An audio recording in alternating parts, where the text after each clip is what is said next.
I'm Ed Adams, and you're listening to the AAFCA Podcast.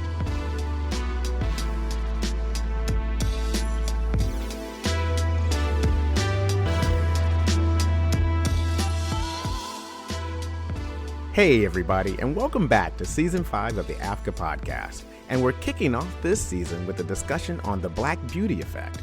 I'll give you the details after the break. The AAFCA Podcast is sponsored by Morgan Stanley Global Sports and Entertainment.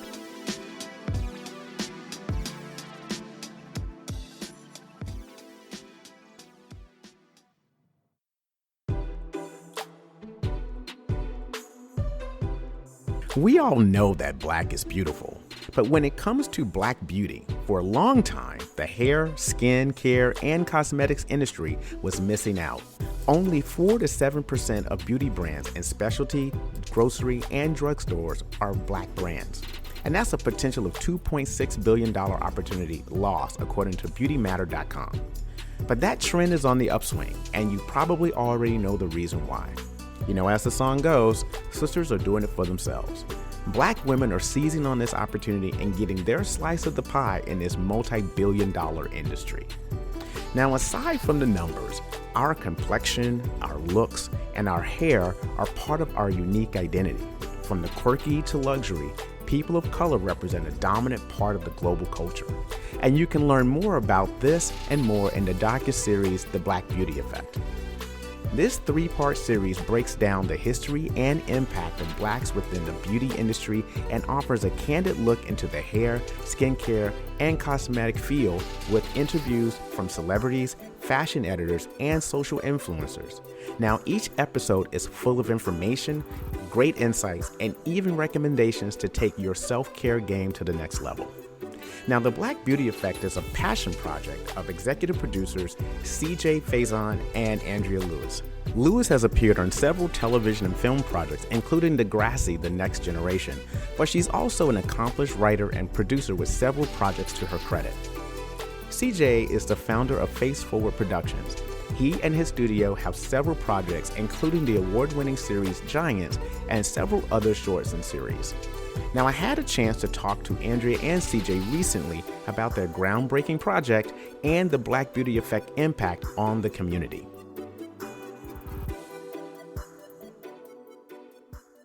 Well, Andrea and CJ, welcome to the AAFCA Podcast. Thank you. Thank you for having us. So I had the opportunity, and thank you for sending me the links to the episodes for the Black Beauty Effect. It was a really illuminating and opening experience for me to watch this really in-depth kind of conversation about about like hair, skin, and makeup. So for me, tell me how this project is so unique. So how exactly did this come about? So I was living with the idea of wanting to see something about the positive experience of Black beauty for years, just years and years of just having this in my head, not quite knowing exactly what that meant, what it would look like. I started with the idea of maybe a 90-minute doc, a feature, just something that kind of covered the full space, as in the beauty editors, the influencers, the celebrities, just what Black beauty was, not only for Black women, but also for popular media as well, like the influence of it on a whole. Had this idea, sitting around with it, trying to figure out how to kind of get it made, was kind of stuck and just not going anywhere with it. Met with CJ. CJ was just somebody that was just kind of in my world. We had mutual friends. I knew about his work as a producer and just knew about his energy and just believed in what I was seeing from the outside looking in. And we were meeting just in general. And I told him, I also have this project that I'm working on. It's my big baby. It's about Black beauty. Just let me know what you think. You know, if you could give me any insight, any tips on just how I could what you think when you see it. Anyway, sent it to him. I had a deck, I had a sizzle. And he was like, Andrea, what is this? Like, this looks like something that I want to do. Like, I want to do this with you. Whatever this is, I want to help you like move it forward. I want to develop this project into something. And that started about 3 years ago, I'd say. And he helped me truly to develop it into what it is today, which is The Black Beauty Effect, a 3-part docu-series that covers makeup, skin, and hair, and just the world that we see now. And he really understood not only how important this conversation was, but also just like how big the world was and why we all kind of needed it, which, as you said, it is unique because it's a positive story about Black beauty, about the Black experience, about the spaces that we were filling up in despite of what maybe media has told us, and despite of us all having to kind of live with these Eurocentric beauty standards. CJ was able to see that, and together we've been able to come up with this project, and I'm very proud of it. So yeah, that's my side of things, though. What's your side, CJ? You laid it out perfectly. I mean, Andrea brought it to me, like she said, and I immediately, resonated with the project. I understood the market space, right, and the audience for this project. And so I was even more excited about it because, one, it was speaking directly to Black women. And what we know is that when Black women see themselves represented, see themselves presented in a positive light, they get behind it, they get excited, and that has a halo effect even outside of media. And so for me, and continuing my mission in this world and who I want to show up as and what I want my legacy to look like, this was a project that just resonated and needed to be done, and I wanted to lend whatever skill set and resources I had to making it happen. And here we are 3 years later, and we have the project. It's in the world. Well, that's awesome. Awesome. But congratulations to you both. Andrea, I'm going to pitch something to you. So I want to level set for a second, because you've been an actress for a while, and I'm an old Degrassi guy, shout out to Jimmy in the wheelchair, but, I won't call his other name. But seriously, I mean, because you've been in this space, to level set for people to understand what that journey is like. Talk to me about some of the challenges you had being, trying to be in front of the camera, sitting in that chair, and people not understanding your specific needs. Oh my goodness. It's like that unspoken thing about being a Black woman, being a black person, right? In spaces where you are one of few, you are a minority. It's like there's an element of code switching. There's like so many things that we do to kind of protect ourselves in these spaces. I think being a Black actress, it's very much like amongst the sisterhood of like that hair and makeup room. I don't know what's going to happen. What's unfortunate, though, is that's actually the first step of your on-set experience. The first place you go to after kind of, getting on set, signing in, going to your trailer, whatever, is the hair and makeup room. So that kind of really sets the tone for how you could feel about yourself in general on set. And I know, from a young age, it was always a very nerve-wracking place for me, because I could not predict the experience I was going to get. Sometimes people were going to be positive and they're going to have a lot of shades, and they're going to like your hair, and they're going to want to touch it and play with it and do stuff and make you feel very beautiful and very seen. But most of the time, they're afraid of you. They don't want to get into it. A lot of times the thing that's said to you is like, oh, you don't need anything. You don't need any makeup. Oh, you look great. Oh, your hair is fine. You look great. So I think you learn very early to kind of show up the way you would like to see yourself on camera, because oftentimes they weren't really going to do anything. And so for me, that experience was always a bit jarring, always a little confusing, especially because I knew within my real world, that's not how I felt at all. I was very excited about makeup and hair. I, especially from a young age, always had lots of opportunities to get glam, to like do an event or do like these things. And I knew like I'm seeking a makeup artist and really wanting to feel beautiful. And especially like I can remember like moments on Degrassi set when I was a little girl, being in the makeup room. I don't feel confident that they're going to know what to do with me, but yet like myself and maybe one of the other Black actresses, Sarah Bearable-Tischauer, she would have like Black Hair magazine on set.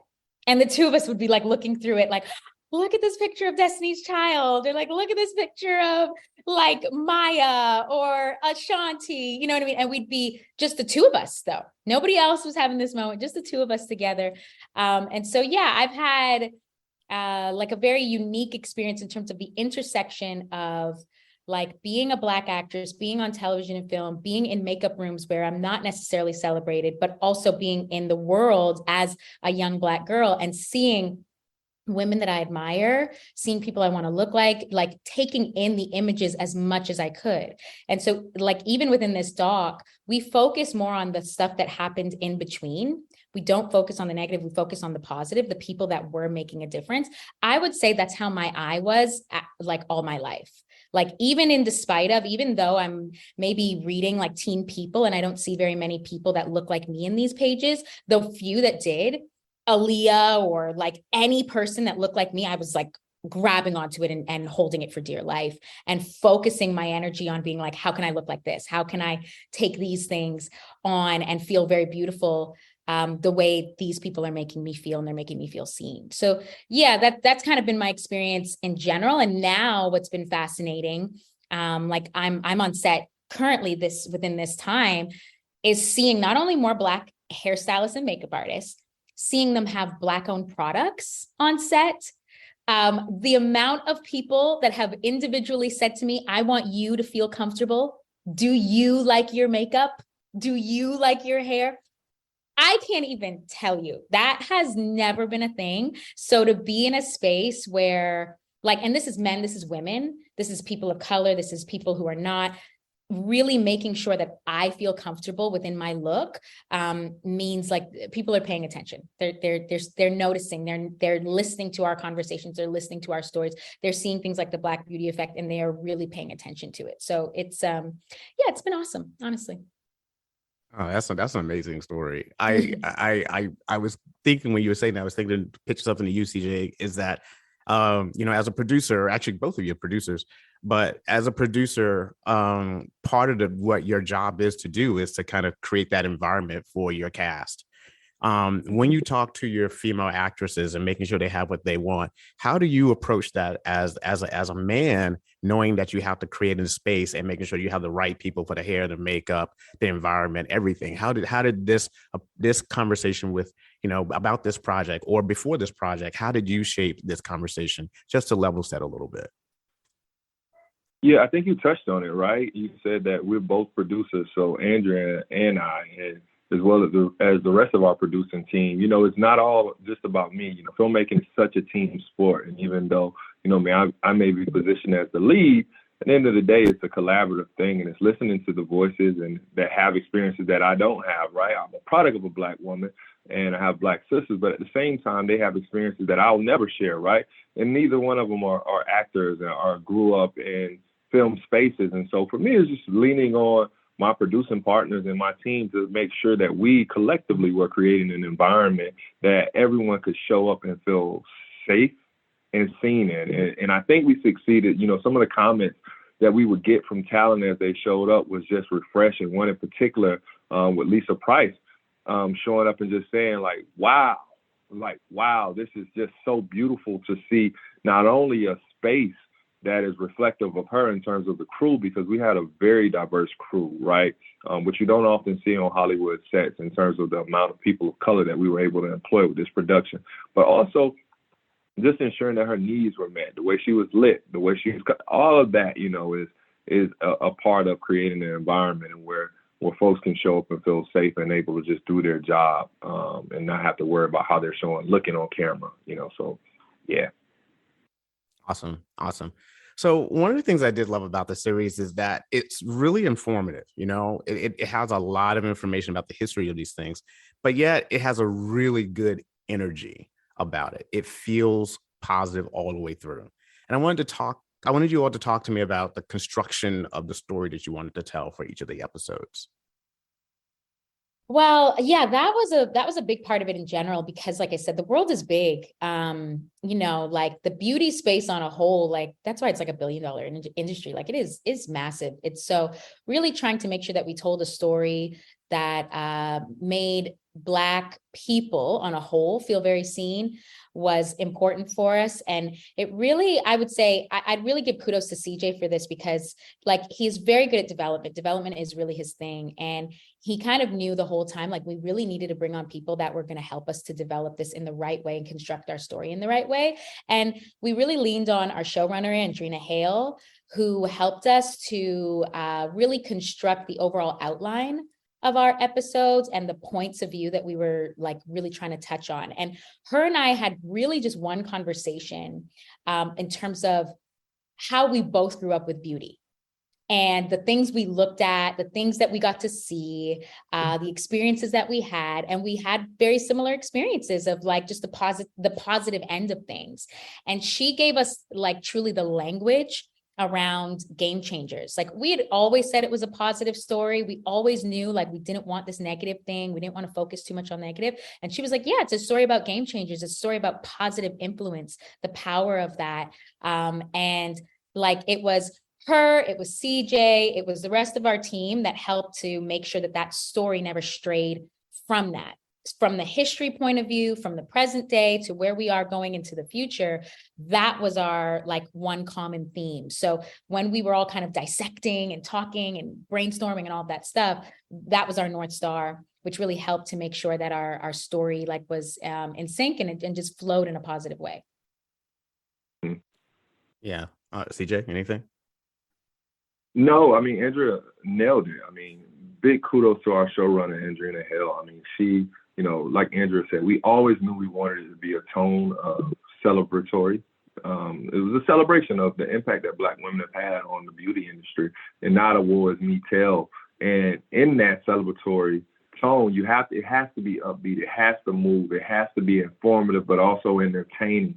And so our showrunner, Andrea Hale, man, she came in and, like Andrea said, gave us the language, but also gave us the structure that we needed for each episode. And that's why each episode flows in that format, where you start with the history and then you get into the early disruptors and entrepreneurs and influencers, et cetera, et cetera. And then we end on that high note where, hey, although we've come so far, we still have more to go. And this is what we hope to see. And so each of those episodes is constructed in that way with intention.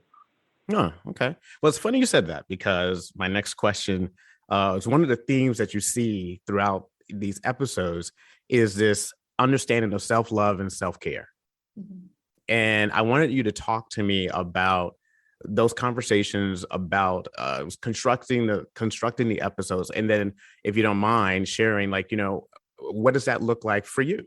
Like, how does self-love and self-care, how do you translate that to yourself? You know, it's funny.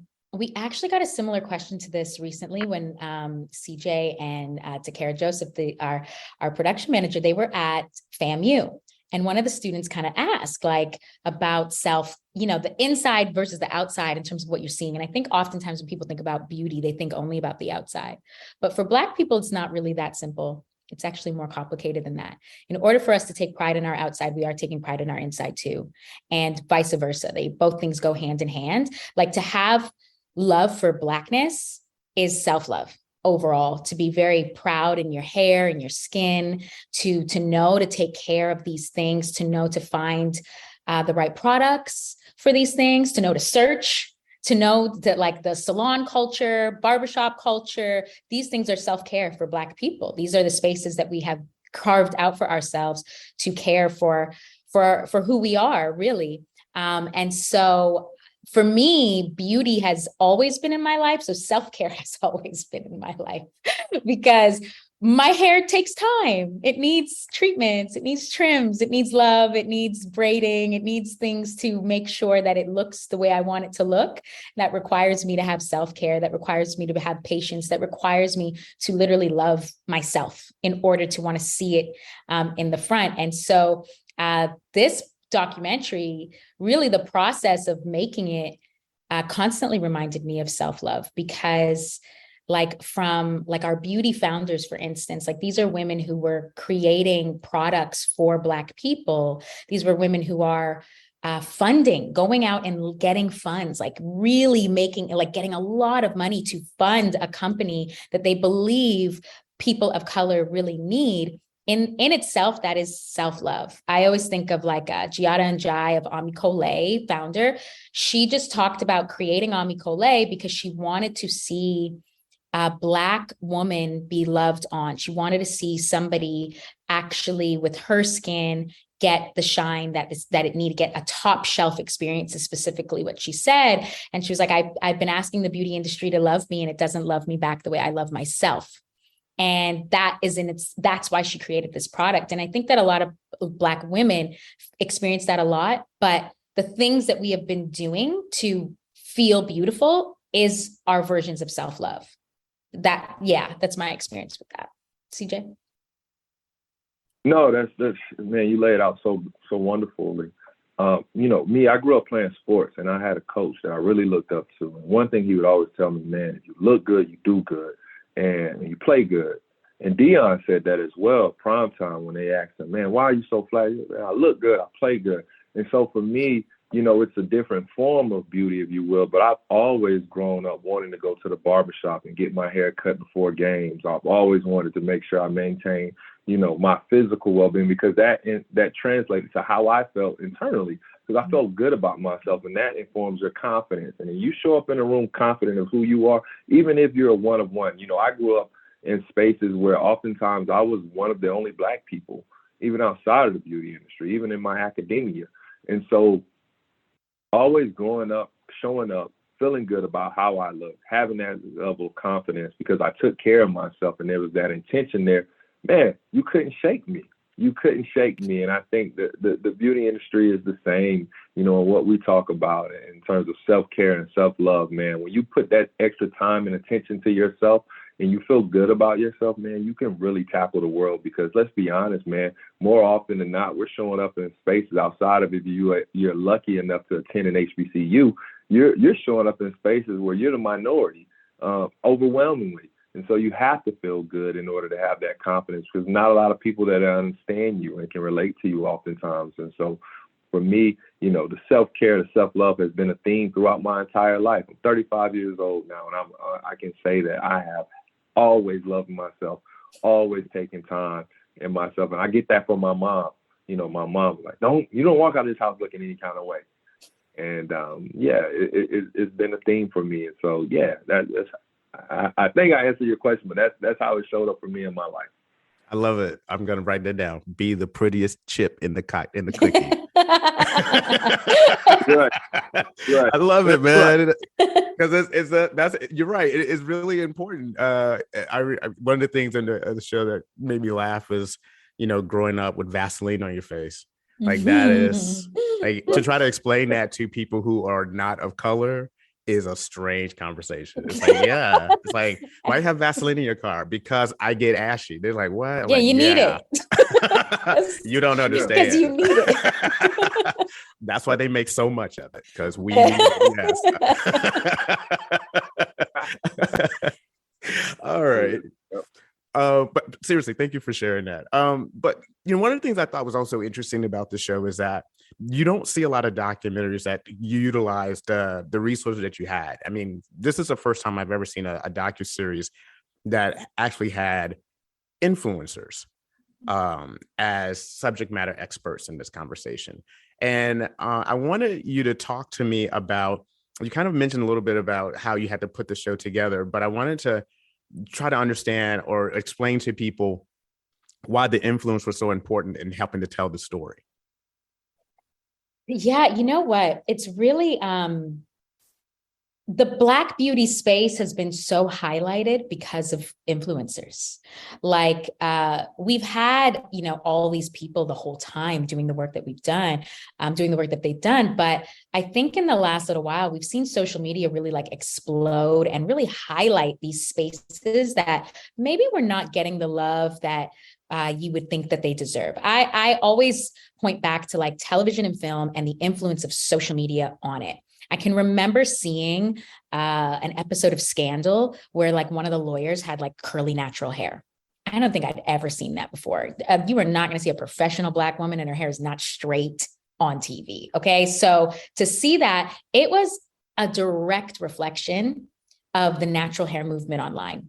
it was a direct reflection of that, of just showing that there are professional women with amazing careers who are rocking their natural hair, who are letting go of a relaxer or just taking care of their hair in that same way. And so now TV and film literally have to catch up to it and present it in that same way. And so when we're thinking about a beauty documentary, a Black beauty documentary, it was kind of impossible to not include the influencer, to not include the person who literally made a career out of showing people how to take care of themselves, how to do their makeup, how to do their hair, and change this game in a completely different way. And like I said, we were focusing on game changers specifically.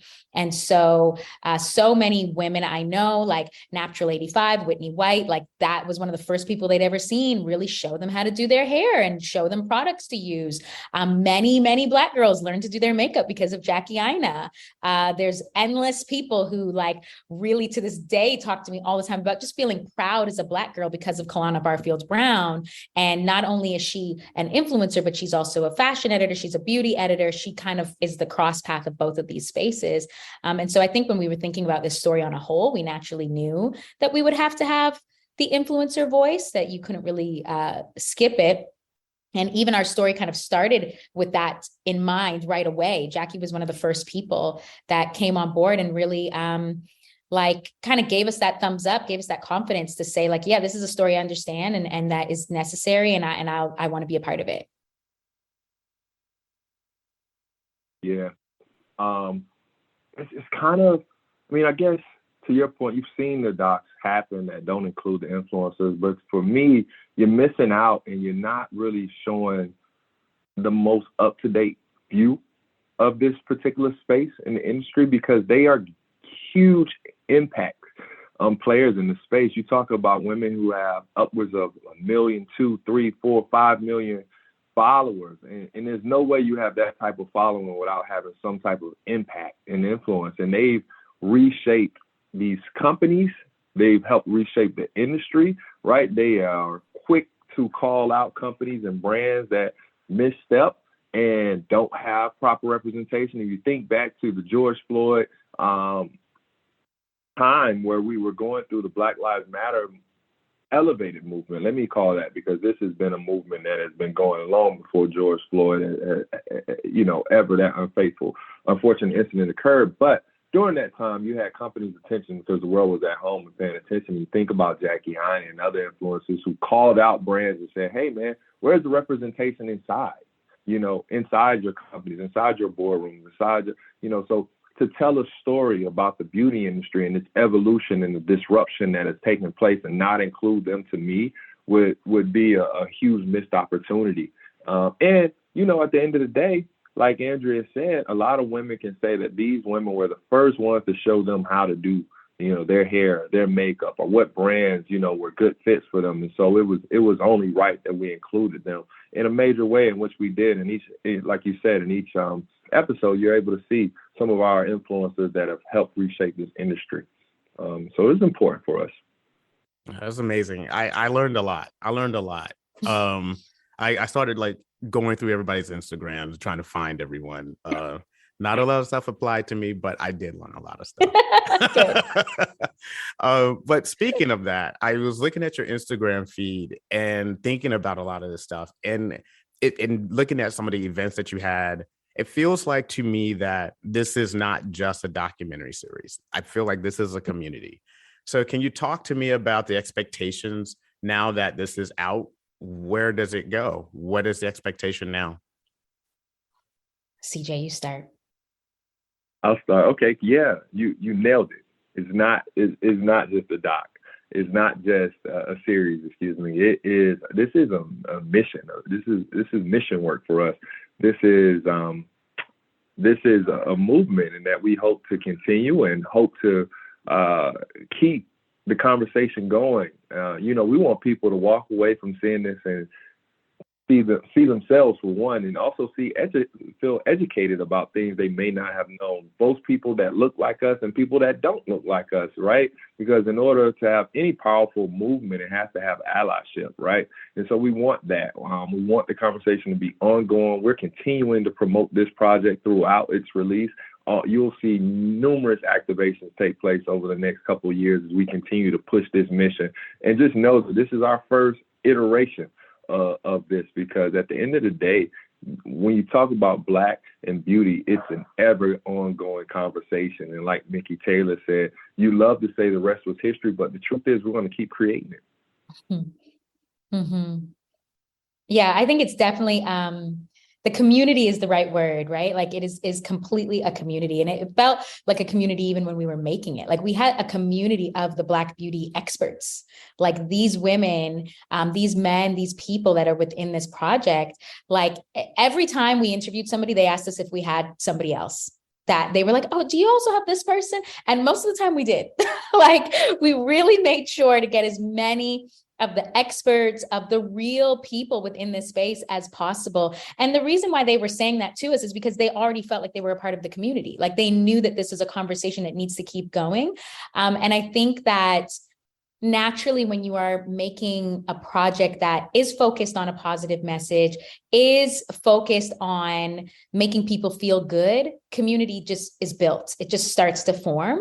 And that is probably the most exciting thing about this, because yeah, we're just trying to make this really amazing story. But then as it's going, you know, the stuff that is now out of your control, but is just amazing to experience, is like this community being built, this like these people really like reaching out to us. The messages that I have received since the release is just been like so many women, like I felt seen, I felt loved, I felt like I got like, this felt like one big hug for me. This made me cry, this made me laugh, this made me upset and then happy all at the exact same time. Like, and you're like, yeah, like that's what you want. And you want people to essentially like, you want our mission to translate through the screen. And that's what I think is happening, which is why we are able to build the community that we're building. And yeah, the activations, the events that we're doing, it's been really awesome. It's just been really awesome to see people respond in the way that they have, and then also want to be a part of our community. Awesome. All right. So I'm curious, now that the show's over, what did you two take away from the things that you learned from these people while you were filming them? You know what, Mickey? Yeah, I was like, so many things. I'm like, it's like overwhelming. Mickey Taylor is like an oracle. She's like the next level. I'm like, she had so many amazing things to say. Lisa Price, there was so many people who made me really proud to be Black. Like I'd always had a lot of love for being a Black person, but I came out of this just feeling overwhelmingly proud to be a part of this ethnic group, to be a part of this community. And yeah, I think the thing that I really like learned is that like the story is always bigger than you. If you have a story in your head that you really want to tell, it's in there for a reason, but it's like bigger than you, because within this project, it's like, yeah, like I'm bringing CJ on board, and then we're bringing like Takara Joseph on board, and then we're bringing Andrea Hale, and then we're bringing Lisa Price, and we're bringing all these people the whole way through. And all of them are touching the story and making it bigger and bigger and bigger and bigger and bigger. And it's touching all of these people. And now sometimes that can overwhelm somebody and make them feel like, oh, now they're out of control of their thing, right? And for me, it never did. It made me feel like this is like I'm doing purposeful work. And I'm doing work that I'm supposed to be doing, because like so many people are getting to feel seen, feel heard, get work, be a part of this crazy adventure. And it was all under the umbrella of like being proud of our Blackness and our beauty. And I just kept thinking about my little girl self on set, who was like looking at somebody's, you know, like their makeup kit and like just praying to see a color that I even thought matched me. And to now be in this space where I was highlighting women who really tried their best to make sure that I felt seen. I was like, oh, I've come full circle in my life. I'm like doing this thing I'm supposed to be doing. No, that's so good. I mean, like Andrea said, Mickey Taylor is a masterclass. She speaks and you just immediately want to sit at attention. In fact, that's what I did. When we were filming her interview, I sat on set and listened to her entire interview, and it was just so amazing just to understand the history and knowledge in which she possesses, given that she grew up with this, from her mother being the stylist for the late Sarah Vaughan. And so just hearing her talk, her stories are so rich, along with Lisa Price and so many other of our contributors. But for me, someone who didn't grow up worried about makeup or even thinking about makeup, or much about my hair, because in the Black community, the barbershop for men, it's like, yo, that is a sanctuary. That's another church. You know what I mean? When it comes to Black men in the Black community. So I never had to struggle with those things. I didn't grow up in the industry. And so it was fascinating to me to see the plight of some of our contributors and women at large, Black women at large, and how they struggle to find products for them, and how they struggle to see themselves represented. Because for me, all I was ever focused on was the Ebony and Jet magazines and Essence, because my grandmother had them in her house. And so I was surrounded by it. But in the broader world, in the bigger city, as we would say, as a kid from Ocala, there wasn't a lot of representation that people were seeing for themselves outside of these tabloids. And even though there was a community of women that were yearning for that. And so it was just fascinating for me to hear these stories and then see the ingenuity that was derived from a place of lack, from this place of absence with our disruptors, both old and new. And so I was, in a master class of looking at the dominance and dopeness of Black women predominantly, and even Black men, when you think about Sir John, Sam Fine, Chucky, that have contributed to this space in such a meaningful way. And so short story, it would be too many things for me to list in terms of what I learned throughout this production, but I'm so grateful for the experience and the opportunity to have learned what I've learned. Yeah, well, I will say that this was I think the entire series is a masterclass in itself. For myself, I never thought about, I'm a big gardener, I like being outside, and I never think about like protecting my skin. I have a lot of allergies, so I don't like to put things on my skin. And my mom is always like, every time you come here, you're going to get dark, you're going to get sick. And I'm like, Mom, I'm Black. Like, it's not going to happen. And she's like, boy, okay. So it made me like, okay, I need to obviously find me some sunscreen. So that was my mission after watching it, is like find a sunscreen that works for my skin, and hopefully I can find a Black dermatologist. That part right there. That's a whole nother episode for another day. That's the part 2, Black dermatologist, right? All right. One of my last questions for you is, you both kind of worked on several projects, really kind of detailing the Black experience as producers, in front and behind the camera. This is something to me that I think I'm really fortunate and appreciate seeing some of the work that went through your filmography. It was really impressive, and I really enjoyed, of course, Degrassi. But even as I started looking at the trailers for the work that you were doing, I was like, these are Black stories. These are unique Black stories. So can you talk to me about what draws you either in front of or behind the camera to the projects that you've been attached to? I'll say for myself, just as a creative, I think as somebody who kind of grew up in predominantly white spaces, that it was always important to me. I really craved as a little girl, Blackness. I craved Black friends. I craved being around Black people often.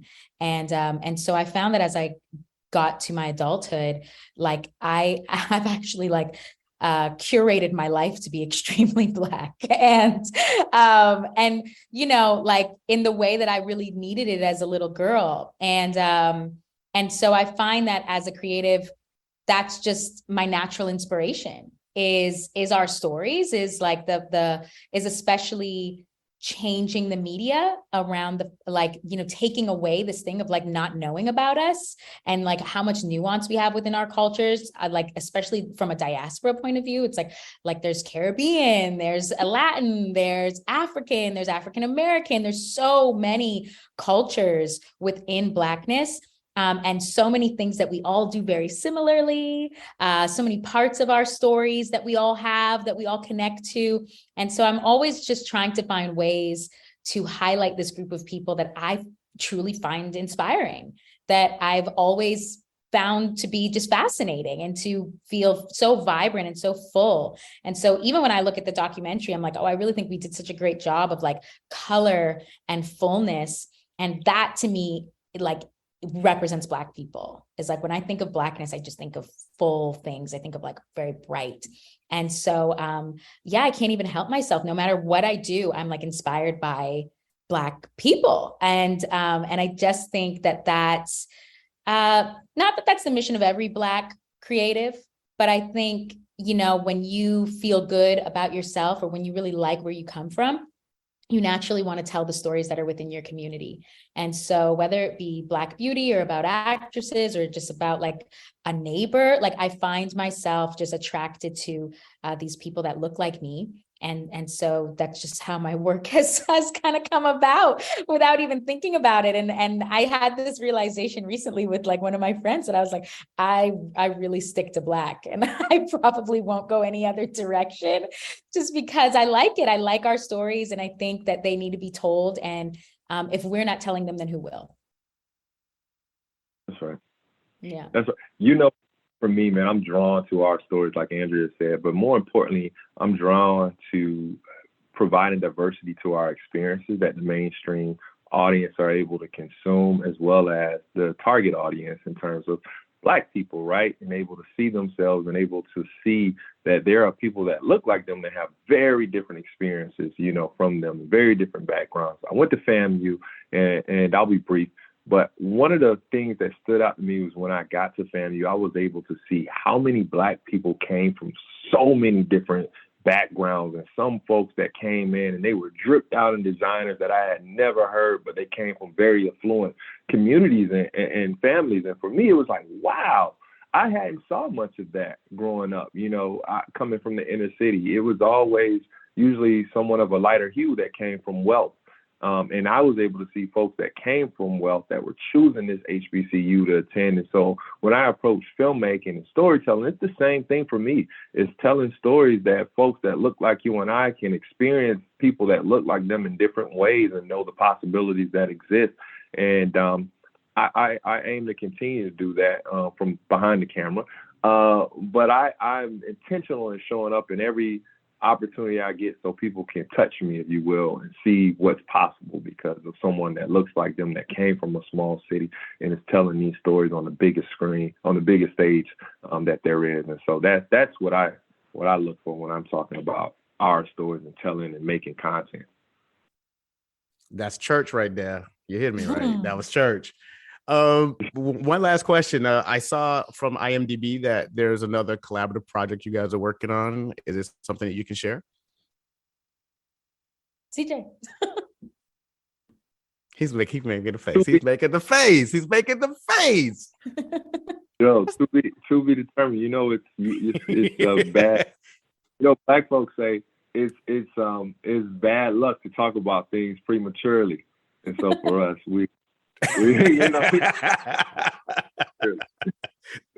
All right. I'll leave it be. But coming to screens soon, somewhere, something's happening. That's all I'm gonna say. Something's happening. Well, listen, I really appreciate you taking the time to talk to me today. Again, congratulations on this amazing project. It's so inspiring. I know it's going to inspire so many people around the world. I am honored to have this conversation with you. I can't wait to share these episodes with my friends and family. I'm pretty sure they're gonna be just as awestruck and just so proud of what you've accomplished. So thank you. Thank you. Thank you for watching and sharing. Thank you. That was Andrea Lewis and CJ Faison discussing their latest project, The Black Beauty Effect. Now, you can find all 3 episodes of this docu-series on Comcast. And if you'd like to know more, I recommend you check out their Instagram feed where you'll find clips and events surrounding the series.